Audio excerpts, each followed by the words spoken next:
Thank you, Linda. Good morning. It's Thursday, May 1st. Happy birthday of May. We don't have a lot going on, just a few minutes of committee discussion just to let the committee tell us what they have going on or what some of our direction is. So we're working on a handful of just miscellaneous stuff. We're still working on the state fair, Rutland State Fair situation with the 3-acre rule. After the visit of the delegation that went down there on Friday, Senator Colin Moore and I had a stand-up meeting with Secretary Julie Moore as far as maybe some proposed language, and I'll let you, Senator, if you would please. Yeah, and just for the committee's benefit, I did speak with Jackie Folsom. I think it was yesterday. I still haven't heard from Robert Conlon, who's the president of the fair, but she's very good about staying in touch with him. So it's kind of like what she says is what he would have said. They're not asking for any other fairs to be included in that impact fee and offset completion exemption. Just the fair in Rutland. And I got to make sure that we change the language a little bit because it's called the Rutland County Agricultural Society, Inc. And that's the way it should appear in statute. I thought it was statutorily defined as a Vermont State Fair at Rutland, but it's not. So anyway, that's a minor detail. We can figure it out. So she seemed to think that, this is Jackie now, that would probably help the Vermont State Fair enough so that we can proceed in that way. So I'll be putting language into 484 probably that says the impact fee and the offset project completion are exempt with the Rutland County Agricultural Society Incorporated. Secretary Moore also said an interesting thing this morning to the chair and I, that ANR, I think, is going to push all of this at least a year out in terms of, any enforcement action. There'll be some additional funding and they want to, at least with the Rutland situation, be able to sit down with them and say, okay, we came down, the railroad is an issue. It's a federal piece of property with the culvert on federal land. And there's only so much you could do. Secretary Moore did say that they're normally pretty good partners, the federal government and the state. But on occasion, if they push back, you have no other option. They have ultimate exemption from anything else that's going on. So I think we're in a good place. We did bring up the fact that we felt, and I maybe speak for the rest of the committee too, that a full exemption would be nice, but that. So basically said take with what we can get right now. She said that isn't going to happen. Right. And it's interesting, she didn't say the other fairs would be lined up. Hey, how about us? It would be property owners that are also being impacted by this 3-acre. Yeah, they're very concerned with the homeowners associations coming in with the same type of mitigation problems. And so that's who they're really kind of. And there's a difference between that and a nonprofit fair. Very true. Yeah, there is a bill in Senate Natural that pushes all of it out 3 years. The implementation date for the 3-acre rule. So I don't know where that is. Seems like it's on the floor pretty soon. So I'll be supporting that. Anything that puts a delay on that, I think is a good thing. So that's where we are with the fair. Okay, then we have the building situation that we have, and I hear that Center Natural is actually taking up some of that discussion.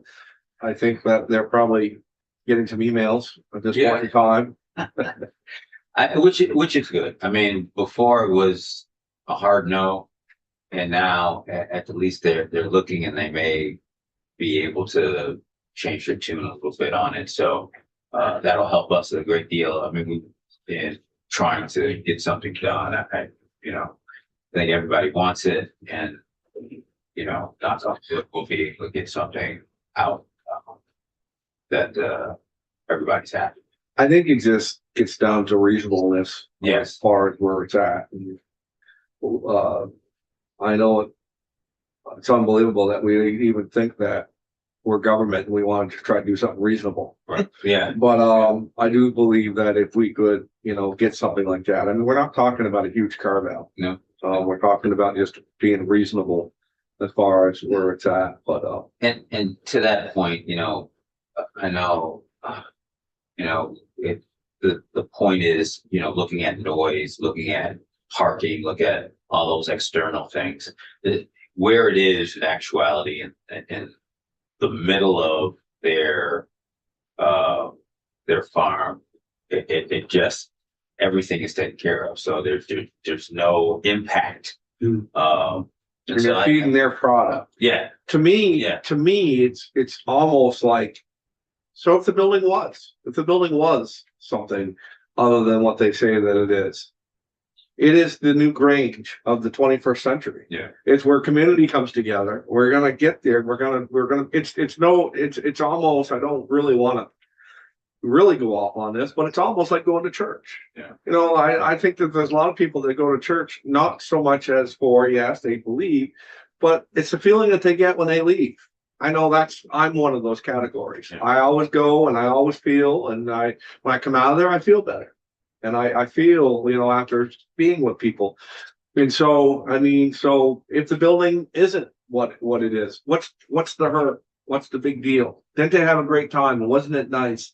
And didn't you get your neighbors talking to one another? And it's no different than going to a town hall. That would be totally exempt from any of that stuff as well. So it is the new way of thinking. It's the new age. It's the new Grange as far as I'm concerned. plus, they serve sunshine, so I'm all. Should I say that? I had a lobbyist come in today just on one concern. And Linda, do you remember the name of the number of that bill? Was it 384 or something like that? It's an economic development. I've asked her to go speak with the chair of that committee. But just on the floor of the House, they just all of a sudden just threw it in, a floor amendment, threw it in that if somebody got a subsidy or an award grant out of our farm subsidy bill, that they couldn't apply anywhere else. And that isn't exactly. So that isn't the intent of our bill. No. It's all parts and pieces that will, and none of it's going to make anyone whole. But it's just like, well, if you have a flood, you get FEMA money, you get insurance money, sometimes you get town money, you get everything you can, you get donations, you get everything you can do, and you're never whole again. So maybe we can find out. Amy Schoenberg was the lobbyist that came in. She's going to track it down. So maybe you can talk Yeah. with the chair Clarkson and see, because it sounds like it was a proposal of amendment on a bill that's in economic development, and that just got thrown in. So that would be nice not to. And then is Keisha vice chair? But she thanked us for taking up parts of S-118 where we're trying to do some stuff. Of economic development? Yeah. No problem. Okay. Yep. So, but anyways, so maybe we can chat with them about some good communications and fostering good relations, and ask if we can if they're going to be offended if we try to strip that out of there when it makes the floor, because it's going to be just one of those things and nobody's even going to know what's in there, and it's just going to come to the floor and well, we agree with the proposal of amendment. Maybe they could just spend a little time on that and not agree about that part, because it makes no sense. Yeah. So, but if you guys could do a little legwork on that, that'd be appreciative, of course. Other than that, Linda had asked, how we're going to meet and what we're going to do.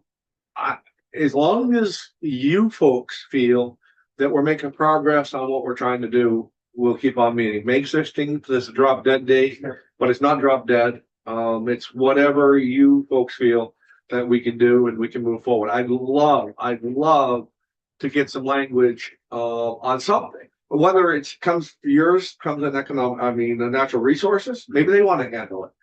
but I'd love to get some resolution to that, and I think we're gonna get down to where we get language on yours and get something out, so. At the end of the day, as long as you guys feel like we're doing stuff, we'll meet. And, some days we're just gonna show up and say, okay, well, it's no, we don't have much going on, but other than that. You guys have anything else today or? Yeah, Just, again, I went up yesterday to House Ag. oh yeah, to one walk twenty-four. through, 124, and Senator Hardy was right behind me with the amendment on it. Seemed to go well. I had a few questions that, Jed Lipsky asked me a couple. Charles was there, representative from Derby, and, told me today I did a great job presenting. So I think they'll, I think they're gonna just concur without changing any of it. Oh, that'd be nice.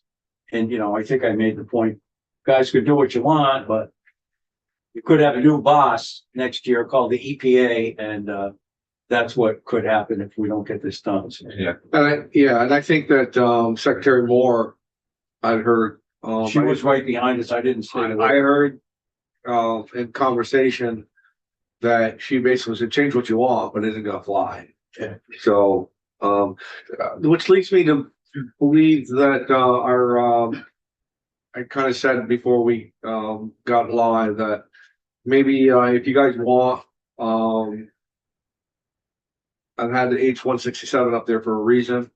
And maybe we can just do another quick drive by on that, and if you guys decide that you want to pass that out, we will. I've been happy with the reason why I've had it up there, and I think that probably I don't have that much of a reason anymore to not take another look at that.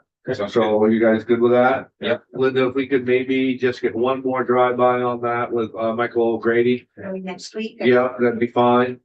And then if you guys feel like it's something that we can do, maybe we can vote that out. Sure. Anything else? No, Like this? yeah, I went there, I did the same thing. I can start next From time. mail, you know. Got a lot of trees, lot of dead trees, whew. Anyway.